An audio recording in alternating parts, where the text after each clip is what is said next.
Loop em Python. Loops é um assunto que me deixou muito maluco no começo dos meus estudos de programação. Mas com o tempo eu fui entendendo como é que funciona e se tornou automático. Então, eu vou estar passando para vocês os meus conhecimentos de alguns anos de programação, a fim de tentar ajudar vocês que estão com dúvida nesse assunto. Então, vamos lá para o VS Code que eu vou ensinar vocês. Então, gente, vamos começar aqui já o tutorial, né? Falando sobre o loop. A gente tem várias maneiras de fazer um loop.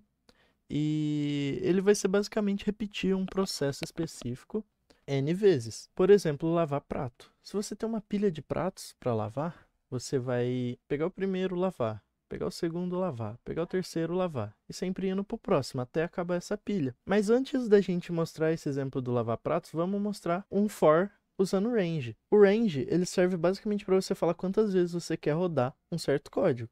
Então a gente faz aqui um for i em range e o tanto de vezes que você quer rodar. E a gente vai printar nesse caso o i. Quando a gente roda, ele vai aparecer 0, 1, 2, 3, 4, 5, 6 até o 9. Por quê? Porque esse range começa no 0, porque na programação a gente tem essa convenção de iniciar índice no 0. Porém, gente, aqui no range, quando a gente passa o 10, a gente quer dizer que são 10 vezes. Então, ele vai até o 9, só que são 10 vezes. De fato, são 10 vezes. Se a gente contar aqui, do 0 até o 9, vão ter 10 números. E não 9, né? Se a gente colocar aqui para iniciar no 1 e ir até o 10, vai ter um resultado diferente. Ele vai, de fato, começar no 1 e ir até o 9. Por que que ele não vai até o 10? Porque no Python, essa função vai até o n-1, o 10-1. E tá aqui na própria documentação, ó. O range i e j, que seria o i seria o 1 e o j seria o 10, vai produzir o i mais 1, que é o 2, o i mais 2, que é 3, e vai até o j-1, que seria o 10-1, que é o 9, certo? Inclusive dá pra gente fazer o quê? Bom, gente, a gente pode colocar até um outro parâmetro aqui, que seria o step, que seriam os passos que o número vai dar, que o i vai dar. Ou seja, ele vai começar no 1, aí a segunda iteração vai somar 2, vai virar 3. Na terceira vai somar 2 no 3, que vai virar 5. Até chegar no 9, beleza? E se a gente rodar, ó, a gente vai ter esse resultado. 1, 3, 5, 7 e 9. Se a gente colocasse um 3 aqui, a gente ia pro 4, acho que até o 7. Isso, exatamente, vai até o 7. Então é basicamente isso o range, beleza? E vamos fazer aqui um exemplo de lavar pratos. Como que a gente pode fazer isso? A gente pode criar uma lista de pratos que vai receber o prato 1, prato 2, prato 3, prato 4. E a gente vai fazer o quê? A gente pode fazer aqui, ó, for i em range, o tamanho da lista de prato. E a gente vai printar sempre... Opa, aqui eu escrevi errado. A gente vai printar sempre qual prato que está nessa posição i. Então, a gente vai printar cada posição que a gente acessar da lista de pratos. Beleza, rodou certinho. Quando a gente lava um prato, a gente só vai estar tirando o prato da lista. Ou seja, a gente vai lavar o prato 1, a gente exclui esse prato da lista de pratos sujos. Como que a gente faz isso? É só a gente... Deixa, na verdade, eu printar a lista inteira. Beleza. E a gente faz o seguinte, a gente faz lista pratos.remove, porque a gente quer remover o elemento da posição i, que é a que a gente está acessando. E aí, beleza. Vamos então printar a lista de pratos depois que a gente rodar pelo for inteiro. A gente poderia fazer desse jeito, só que vai dar errado. Por quê? Porque a gente vai estar mudando o tamanho da lista cada vez que a gente fizer. E como aqui não muda, o tamanho daqui não muda, então ele vai dar problema. Ele vai tentar acessar uma posição que não existe, certo? Então o que que a gente faz? A gente só faz o listar pratos na posição i, recebe x. Beleza. Então vamos rodar. Na primeira iteração, então, ele vai ter todos os pratos sujos, beleza. Aqui o prato 1 já vai estar limpo, o prato 2 também vai... O prato 2 vai estar sujo até o 5, beleza? Na terceira iteração, o 1 e o 2 vão estar limpos e do 3 ao 5 vai estar sujo. Depois, o terceiro prato já vai estar limpo e por aí vai, gente, até o fim. Como que a gente poderia resolver esse bug para a gente só ter uma lista vazia? A gente poderia fazer o seguinte, ó, lista pratos.pop, a primeira posição, que é o 0, porque a gente vai sempre querer mexer na primeira posição, porque vai sempre ir do 1 pro 2, do 2 pro 3. Então, gente, depois dessa alteração, quando a gente rodar, ao fim a gente vai ter uma lista vazia, beleza? E o for each, como que ele funciona? Vamos criar um exemplo. Vamos fazer uma lista de nomes. O for each é quando a gente quer acessar todos os elementos de uma lista, beleza? Então, a gente vai fazer dessa seguinte forma.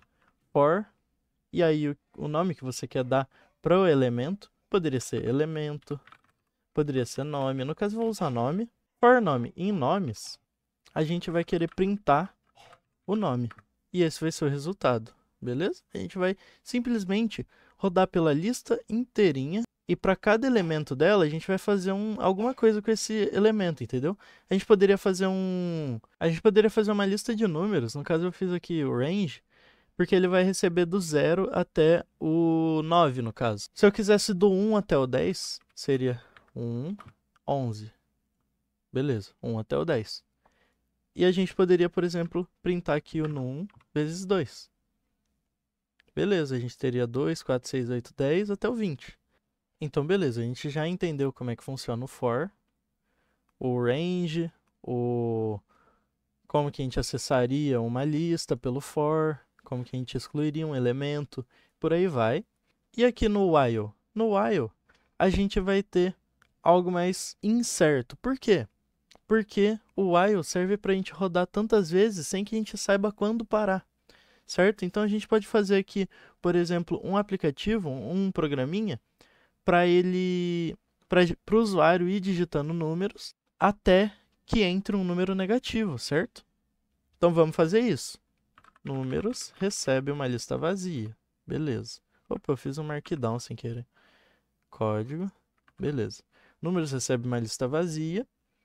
E o último num vai receber 0, que no caso é o último número digitado. A gente faz aqui um while. Enquanto o último for maior ou igual a 0, que no caso é não negativo, né? A gente vai pedir para o usuário escrever um novo número. Então, a gente faz o seguinte, num recebe input, digite um novo número. Beleza. E esse num tem que ser inteiro, para ele poder ser comparado com o 0. Porque o 0, no caso, é um número também, um número inteiro. E a gente quer fazer esse tipo de comparação numérica. Então, beleza. Quando acabar o loop, eu quero que imprima pelo programinha todos os números digitados. Outra coisa que eu quero fazer é, para que não entre na lista, o número negativo digitado. Então, o que a gente pode fazer? Se o num for maior ou igual a 0, números.append, porque eu quero adicionar esse número, o num. Senão, ele não vai fazer nada. Beleza. Então, vamos rodar isso. Aqui seria o último num. Último num. Opa, não, aqui pode ser num. E aqui vai ser o último num. Beleza. Vamos rodar. Opa, aqui teria que ser o último num de novo. Aí, tranquilo. Vamos rodar.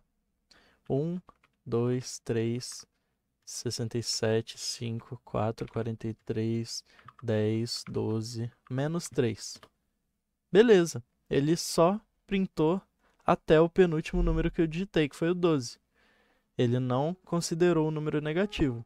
E dá pra gente fazer muita coisa com isso. Dá pra gente fazer, por exemplo, uma soma automática dos números, certo? Então, a gente pode fazer aqui uma variável soma, recebe 0.